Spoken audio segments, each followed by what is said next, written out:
Dear students, yes PCS education channel में आपका स्वागत है। आज का टॉपिक है ओरिजिन ऑफ टोटेम, यानी टोटेम की उत्पत्ति के सिद्धांत। यह टॉपिक बीपीएससी के आगामी होने वाली परीक्षा के लिए काफ़ी इम्पॉर्टेंट है।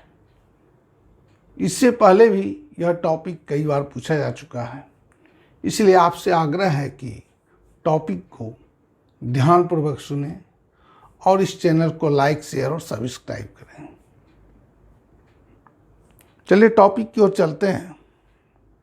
ओरिजिन ऑफ टोटेम, यानी टोटेम की उत्पत्ति के सिद्धांत।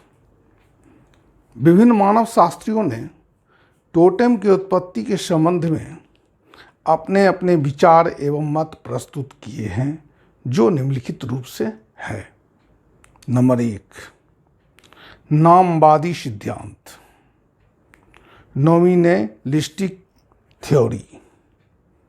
स्पेंसर का मत है कि प्रारंभ में आदिम समाज में शब्द भंडार कम अथवा अविकसित भाषा होने के कारण वे अपने बच्चों का नामकरण पशुओं के नामों के आधार पर किया करते थे, और बहुत समय बीत जाने पर वे पशुओं को ही अपना पूर्वज मानकर उसकी पूजा और श्रद्धा भाव रखने लगे, और उक्त पशु से ही अपना टोटेम मानकर टोटेमवाद का विकास हो गया।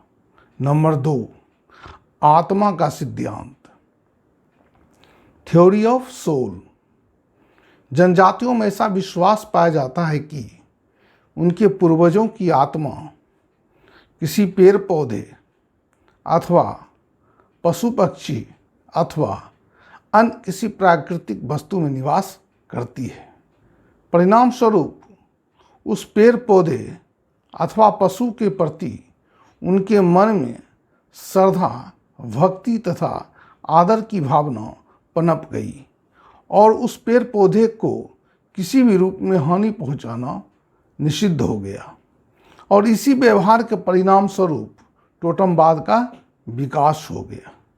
ऑस्ट्रेलिया के रेगिस्तानी भागों में रहने वाली अरुंटा जनजाति का ऐसा विश्वास है कि उनके पूर्वजों की आत्मा कुछ टोटेम केंद्र जैसे पेड़ पौधे, टीला आदि पर भी निवास करती है, और जब कोई स्त्री उस टोटेम केंद्र से होकर गुजरती है तो उस टोटेम केंद्र की आत्मा उस स्त्री के शरीर में प्रवेश कर जाती है और स्त्री गर्भवती हो जाती है।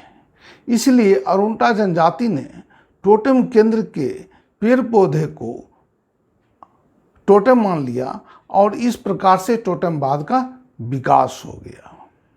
नंबर 3, आर्थिक सिद्धांत, इकोनॉमिक थ्योरी। हॉपकिंस का मानना है कि आर्थिक उपयोगिता के आधार पर टोटेमवाद की उत्पत्ति हुई है। उनका मानना है कि आरंभ में आदिवासी समूह जिस पेड़ पौधे अथवा पशु से अपने आजीविका का निर्वाह करते थे, उस पेड़ पौधे अथवा पशु के प्रति उनके मन में श्रद्धा एवं आदर का भाव पनप गई, और वे उसके रक्षा के लिए सदैव तत्पर रहने लगे, और कालांतर में वही पेड़ पौधा पशु उस समूह के लिए टोटेम बन गया। उदाहरण स्वरूप भारत की टोडा जनजाति मुख्यतः भैंस पालक है। उसके आजीविका का मुख्य आधार भैंस है, इसलिए वे भैंस को अत्यंत ही पवित्र मानते हैं, और शायद इसलिए टोडा जनजाति का टोटेम भैंस है। नंबर 4, सामाजिक सिद्धांत, सोशल थ्योरी। दुर्खिम महोदय के अनुसार टोटेम सामुदायिक जीवन का प्रतीक है। चूंकि समूह अथवा समाज का प्रतिनिधित्व कोई न कोई पेड़ पौधा, पशु पक्षी करता है, इस कारण से व्यक्ति उस पेड़ पौधा, पशु अथवा पक्षी के प्रति श्रद्धा भाव रखकर उसे अपना टोटेम मान लिया।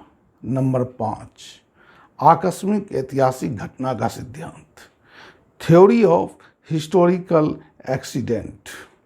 श्री एल्विन का मानना है कि टोटेम की उत्पत्ति किसी न किसी आकस्मिक घटना का परिणाम है।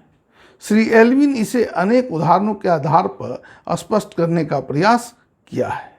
ओरों जनजाति में यह कथा प्रचलित है कि एक बार इस जनजाति का मुखिया जंगल में एक कुंजर वृक्ष के नीचे सो रहा था और कुंजर वृक्ष ने जंगल के हिंसक पशु से मुखिया को चारों ओर से घेर कर उसके प्राणों की रक्षा की, जिस कारण से कुंजर वृक्ष उस समूह का टोटम बन गया।